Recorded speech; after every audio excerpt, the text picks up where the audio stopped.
I just wanted to go through some slides here and just talk about how corporate values really make a difference in finding institutions that can help you do well financially. You really want to buy great companies, and it's really driven by their values. I start off here by talking about what values are, a set of norms and values that are widely shared and strongly held throughout the organization. That came from O'Reilly and Chapman. I think that's a reasonable explanation. Some of the key variables that people talk about when they think about corporate values, they're listed here: integrity, teamwork, innovation, respect, quality, safety, community, and hard work. And what's funny is people talk about all these things. The challenge is really executing and really creating a differentiated organization. There was a piece in one of the articles that I read talking about Goldman Sachs. And Mr. Smith talked about it, and here's the quote that he gave. I'm not going to read it all to you, but basically he said that he was very sad that as he looked around today, he saw virtually no trace of the culture that made him love working there. This is from Greg Smith. It was an op-ed in the New York Times.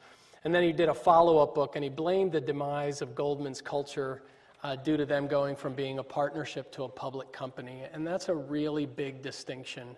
I know in the money management business, one of the big challenges is, I tell people, if you're looking for a money manager, one of the major criteria is always finding an investment firm owned by the principals. When you're owned by the principals, they can do exclusively what they think is best for the client. They don't answer to anybody, they're not publicly traded, and that excludes a lot of companies out there. And I think that's a really important point. Leadership. I always liked Ralph Waldo Emerson's comment, every institution is the lengthened shadow of one woman or one man. Mutual trust is the foundation upon which every organization is built. One of the things I learned a great deal working for Bill Ruane and with Bill and Rick and Bob and Carly. It was a great organization and they were great people. And I learned a great deal. I was there almost a decade and I was a partner there for 6 years. One of the things I learned from them was whenever they would do the due diligence and find a company that they felt did not have impeccable integrity at the highest level, even if they thought they could make money, they wouldn't buy it. And if they owned something and they had made a mistake and found that that company didn't have the integrity that they had originally thought, they would immediately sell it. And that really stuck with me. It's a critical component of the analysis that I learned from them, and I try to use it in our own firm. Difficult times, Bill always felt difficult times really illustrate management integrity. It's pretty easy to just hang in there and when things are going well. It's when challenges really come about that you find what your true stripes are. And his feeling was that when people are not highly ethical, when challenges arise, you're going to end up getting hurt. I think Berkshire and Mr. Buffett, which is our largest holding, is a great example, and Larry talked about that at length, so did Laura and Peter. And a great point that Larry made earlier, it's much easier to build a corporate culture from scratch than trying to change an existing culture. It's one of the reasons I love founders. I know we started our business, and it's just different than someone who steps into the operating role. It's like giving birth. It's just a very, very different view. You look at things long term, whether it's Bill Gates or Bezos or Stuart Cathy at Chick-fil-A or the family at Enterprise, the Taylor family, Jack Taylor and his son Andy. It's just different. Integrity, Buffett always talks about looking for three things: integrity, intelligence, and intensity or work ethic. And if they don't have the first one, I hope they're dumb and lazy. Values are far more important than talent or skills, and that's something a lot of people never figure out. Values are immensely more important than talent or skills. The latter two can be purchased. The first one's much, much tougher to get. One of the things that really jumps out at me is every business and industry today is becoming more commoditized. It's getting harder and harder and harder. It's a new world of ferocious competition. There's greater unpredictability and uncertainty in almost every business and industry. Traditional business models are collapsing. Traditional industry structures are changing. And what's really fascinating, the rapidity and magnitude of change is unprecedented. I remember Bill telling me in the 50s and 60s, things just didn't change. 70s, same thing. 80s, pretty much the same. 90s and 2000s, things really started changing. And a good example of that is the newspaper business that was $50 billion, equal to broadcasting in the early 2000s. $30 billion was run of press advertising, and $20 billion was help wanted, auto, and home. And that $50 billion today is probably a quarter of what it was then. And that's happening all over. It's quite frightening. And finally, you're going to have fewer, bigger winners and more losers.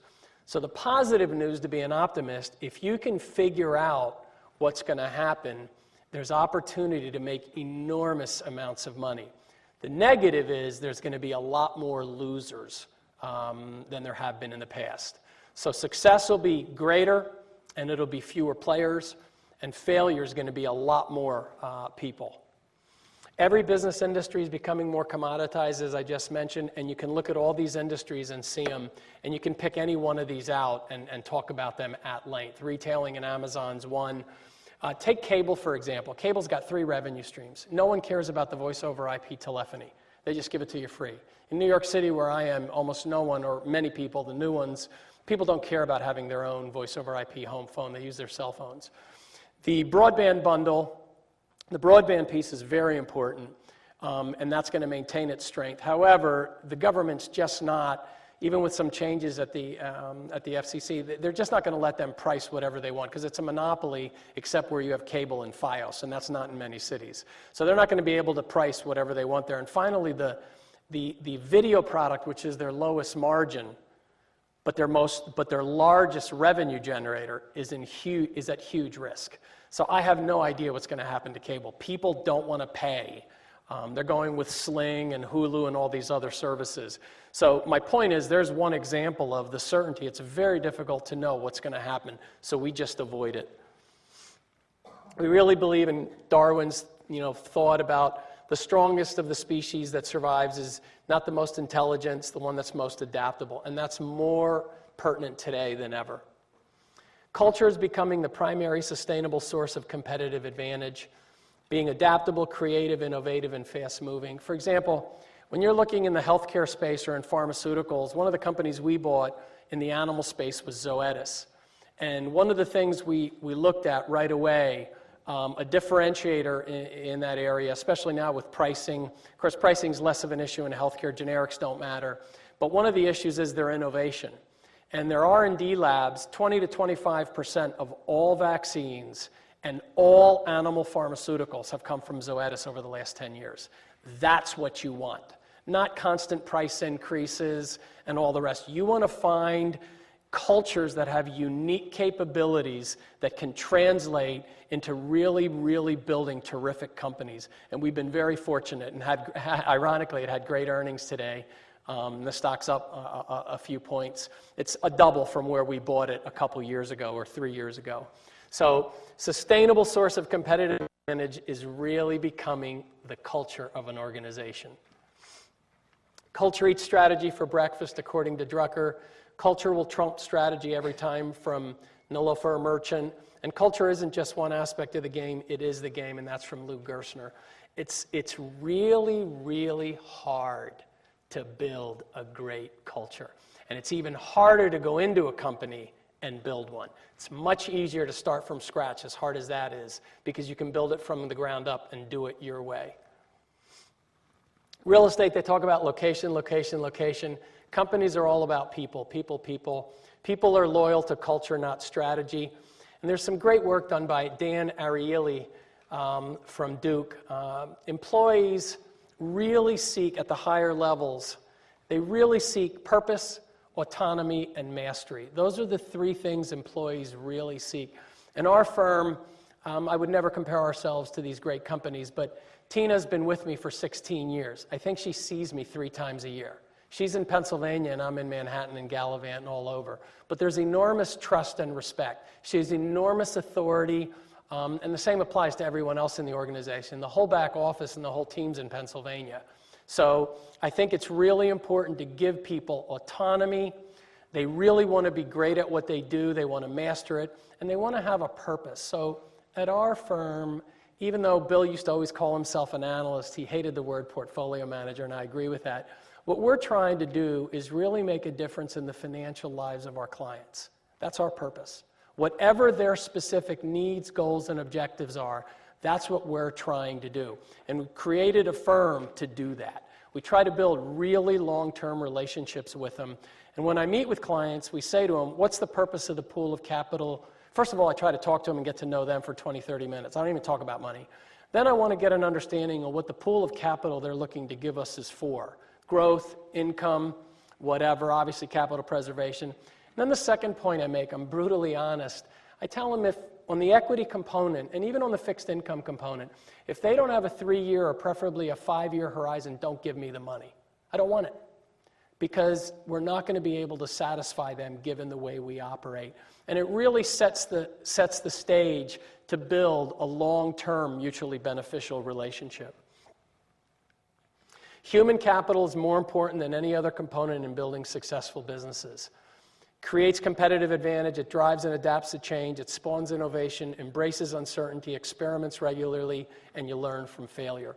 I would rather have people try and do what they think is right and make a mistake rather than calling me and asking me for permission.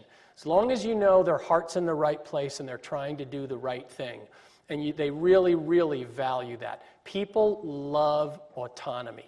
The problem is you have to have the right people that you entrust them with autonomy. In his great speech at Stanford, Steve Jobs said, your work is going to fill a large part of your life. The only way to be truly satisfied is to do what you believe is to be great work. The only way to do great work is to love what you do. It's really, really true. Governance and corporate culture are inextricably tied to strategy and drive virtually every aspect of the organization. And corporate values, again, it took me years to figure this out. They really create and sustain competitive advantages, moats, that lead to improved shareholder returns. In Laura's slides, I've used a lot of Laura's work. It's terrific, and it really illustrates how it drives shareholder returns. It's not just wonderful that people are nice, and it's really driving shareholder returns. And this is another important point. In my 2015 letter, I talked about the qualitative characteristics. And Buffett, in his 1967 partnership letter, talked about that. He talked about how he was viewed as a quantitative analyst, and he was. But the great ideas that he's had over the years were really qualitative ideas. And the point is, what's really interesting, I love numbers. The problem is numbers are the past, and you're investing in the future. And the way things are changing today, the qualitative are becoming infinitely more important. So the qualitative characteristics of a business drive the quantitative. And the financial results are a derivative of the corporate culture and the qualitative. Wall Street has it backwards by focusing always on the numbers. The numbers tell you the past, but you're investing in the future. It's a really important point. When we look at businesses, some of the qualitative things we ask for, look, the numbers, everyone can look at the numbers. It's being able to see and identify differential characteristics or capabilities that others don't have. And things we ask are, what's unique or different about your business? How compelling is your product or service for customers? Why are you successful or better? What problems does your firm resolve for customers? What's the magnitude of the problems that you're solving? Is the founder still engaged? That's really important to us. And if you look at companies that we really admire, you take Enterprise Rent-A-Car. Jack Taylor founded it in '57. Peter Lewis's father and his fellow lawyer started Progressive in '37. It's so antithetical to the way people invest today. It takes decades to build a great business. And Berkshire's in the same boat. It just doesn't happen overnight. Now, occasionally you have an Amazon, 20 years, or a Google, but in most cases it takes 30, 40, 50, 60, 70 years. And most people don't want to wait that long. But a lot of the companies I'm talking about, Stuart Cathy started in the restaurant business in '46. The first Chick-fil-A, he started that in '61, and the first one went up in '67, but he was in the business since '46. Same applies to Sam Walton at Walmart. What's the size of the market you're focused upon? Does it have a long runway? What's the nature of the competition, the dynamics of the market, the barriers to entry? What customer variables will change? What customer variables won't change? One of the things, just by reading Bezos, so many people focus on what will change. He focused on what won't change. Things like assortment and selection, low prices, rapid delivery, excellent customer service. He's right. Someone's never going to say in 10 years, boy, I wish your prices were higher. Boy, I wish your assortment was less. Boy, I wish your delivery was slower and more inaccurate. It's the clarity of his thought, and what's incredible is he's executing based on those principles, which is really, really hard to do. To get thousands and thousands of people to be able to really follow that is just extraordinary.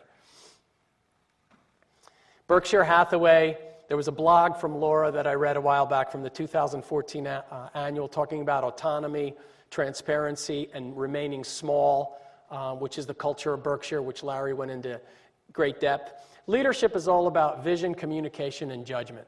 That's all it is. Those are all really, really difficult values to communicate, to understand. So you have to have great values. You have to be able to communicate them to your own people and to the external world, and then you have to exercise sound judgment. So it has to be reflected in success, or the respect won't be there. And trust is what really creates loyalty. Berkshire Hathaway, again, this is from Laura's blog. It showed how Warren has really evolved as the chief capital allocator and culture officer. It's terrific, and it's a great explanation of how he has evolved. And one of the things that's really neat about Mr. Buffett, he's never changed his values, his investing values, his principles. What he has done is what Darwin discussed in that earlier slide. He's adapted them to a variety of environments. So in the 50s and 60s, he was buying cheap nets. It was all mathematical because he's a mathematical genius. Then Charlie introduced him. He bought National Indemnity in 67 and so forth. And he learned from his mistakes. With Dempster Manufacturing, he learned he didn't want to be an operator. He didn't want to manage labor unions and so forth. And then he bought See's Candy, which Charlie encouraged him to. And Warren almost didn't buy it because he didn't want to pay up a tiny bit amount of money, which Charlie laughs about now. But he started buying better businesses. And then he started buying public companies in that space. And then he started buying companies and taking them over privately. And then he's done the one-off deals. So what he's done is, depending on the economic environment and depending on the size of Berkshire, he's adapted those core values, which is, it's just unbelievable how he's created a track record of 50, 60 years by adapting those values to the particular environment. And the one thing that really stands out for me at Berkshire, there's a lot, but one of them is, it's amazing how few mistakes he has made. He always talks about Dexter. He paid $400-some million, and the stock he gave stock, which is unusual, and it's worth $6.5 billion now. But there's so few mistakes that he's made. It's just unbelievable. Again, some long-term holdings that I think are just extraordinary companies. A lot of them are private. Enterprise, Southwest, Chick-fil-A, Wegmans, Nike, USAA, Progressive, Wynn. And then some of the obviously mistaken ones, Tyco, Enron, and WorldCom. Let me give you a little example. I was with Steve Wynn once, and he was telling about their culture at Wynn. And he's fanatical, just fanatical, which a lot of these people are. And they have a thing with all their employees called storytelling. And the example was at the Wynn in Vegas, an elderly gentleman and his wife showed up, and she was in a panic. And the reason was they drove from California, and he forgot his insulin. So, and this had nothing to do with Steve.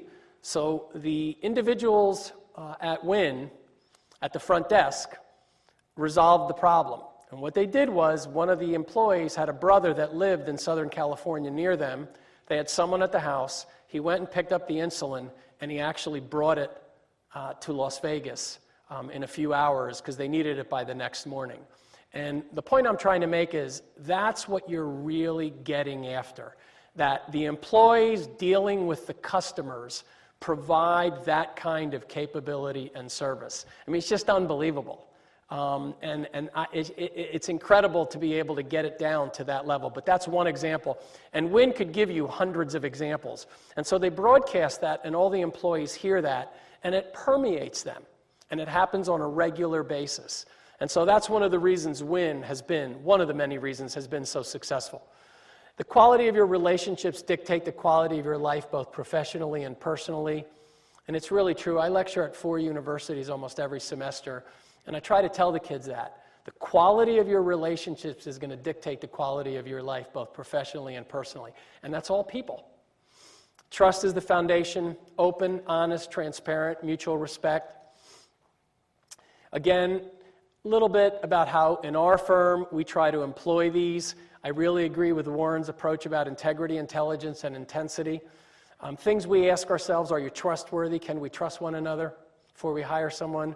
Do you care about your colleagues, their families in our firm? Are you committed to excellence? And the problem is there's no test that you can give to get the answers to these. And then just a list here of some of our founding principles of mutual trust. We really value teamwork. It's highly prized and recognized. It maximizes many individual contributions. We have an open culture. I mean, Tina always tells me what she thinks. When I write a letter, if she thinks something's unintelligent, she'll tell me that. I yearn for all their opinions and all their thoughts. I don't care where an idea comes from. It doesn't have to be my idea. I could care less. We're never going to build silos at our firm, which is all what money management is. So then every person in the firm, all they care about is their own silo. When I was at Ruane, what was really neat, when an idea percolated to the top, wherever it came from, all of us worked together on that one idea. And the beauty was, not so much that we did well, which we did. The beauty was we never made a serious mistake. So we had 6, 7 people all focused on one idea, whether it was Harley-Davidson or Fifth Third, and we really did an enormous amount of due diligence. We would talk to competitors, customers, former employees. When we did the progressive work, I met with 2 of the first 3 MBAs they hired in 1977. The third one was the current CFO, so we didn't talk to him till later. But the 2 other ones had left in the late 80s. Fascinating insights. And so all of us had a unique set of skills, and we all contributed in our own unique way. And I think that's really important. It's all about teamwork. Encouraging dissent leads to a transparent and open culture. Respectful communication is the foundation. We want responsible freedom. It provides the opportunity for people to grow on their own initiative and maturity. We hate hierarchy. I hate meetings. I hate them. They're a waste of time. Selectively, we have them. They should be de-emphasized to spawn creativity. Client comes first in everything we do. People need the opportunity to fail. You have to know if you make a mistake, you're not going to get crucified. And that's just not common in most of America. People are petrified about making mistakes. And that's another reason why Bezos is so successful. People don't get persecuted there. Now, they're careful to minimize and have barriers and filters to minimize the devastation, which we try to do as well. And the value of corporate culture, this is just one of the appendixes from some of the material that I've used. But I'd be happy to answer any questions that any of you might have.